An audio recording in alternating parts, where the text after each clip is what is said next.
లేకపోతే ఆయనకి అప్పుడే నేషనల్ అవార్డు రావాలి. దానికి ఆయనకి రావాల్సిందండి. అలాగే సాగర్ సంగమం అండి, సాగర్ సంగమం కమల్ హాసన్కి ఒక పాయింట్లో పోయిందండి.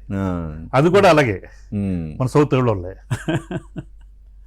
ఈవెన్ కమల్ హాసన్ గారితో చేసిన 2 సినిమాలు చేశారు, రెండింటికి నంది అవార్డులు వచ్చినాయి. చిరంజీవి గారితో 2 సినిమాలు చేశారు, రెండింటికి నంది అవార్డులు. నేషనల్ ఇద్దరికి రావాల్సింది. మీరు 10 సినిమాలు చేస్తే 10 సినిమాల్లో ఒక తయారమ్మ బంగారయ్య, స్వరకల్పన తప్ప మిగతా 8 సినిమాలకి నేషనల్ అవార్డులు వచ్చినాయి. కాదు సార్, 4 సినిమాలకు వచ్చాయి సార్ నేషనల్ అవార్డ్స్. సినిమాలు కాదు అనేది, సినిమాలో ఏ కేటగిరీకి. అలా కూడా సాగర్ సంగమానికి వచ్చిందండి, శంకరాభరణంకి వచ్చింది, సీతాకోకచిలకి వచ్చింది, స్వాతిముత్యం వచ్చింది, సితార వచ్చింది. 5 సినిమాలకు వచ్చినాయి అది. అండ్ ఇవైతే టెక్నికల్ అవార్డ్స్ అన్ని సినిమాలకి వచ్చింది. ఆల్మోస్ట్ తాయారమ్మ బంగారయ్యకి, స్వరకల్పనకి రాలేదు. లేదు ఆపద్బంధుడికి అది నేషనల్ అవార్డు రాలేదు.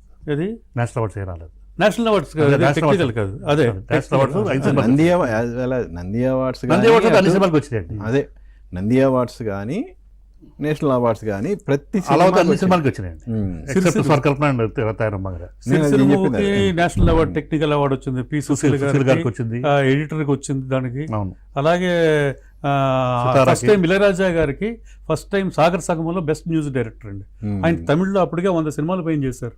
బట్ తెలుగులో వచ్చింది, తెలుగులో వచ్చిన ఇది గమనించండి. తెలుగులో వచ్చింది, తర్వాత మళ్ళీ ఆయనకి రుద్రవీణ తెలుగు సినిమాలకు వచ్చింది మళ్ళీ.